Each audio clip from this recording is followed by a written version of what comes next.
A peaceful day in Texas. Birds are chirping. But something went wrong. This tornado outbreak will change Texas history. Yes, it will. This is not gonna end well.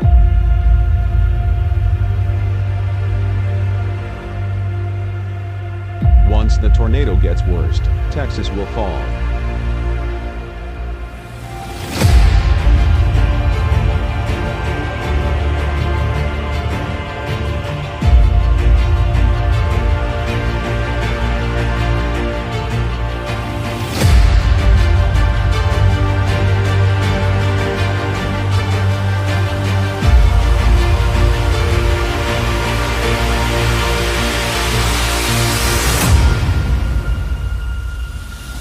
Well, 05 p.m. Central Daylight Time, severe thunderstorms were located along a line extending from near Grapevine to near DeSoto.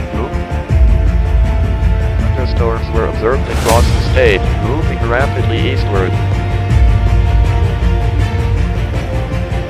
Tornado warning which is in effect until 3:24 p.m. Central Daylight Time.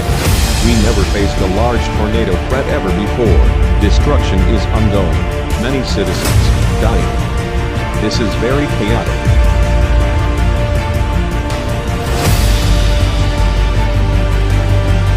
Many violent tornadoes were reported in the Texas state area. Seek shelter now. Repeat. Seek shelter now. Emergency alert system has been activated. Please tune to Channel 5 for further details. The violent tornado that struck many Texas counties are now destroyed. If you are still in shelter, stay in shelter until the storm passes. If you do not take shelter, you are placing your life in danger. Do not go outside. There are many tornadoes. Don't pick up your children or loved ones.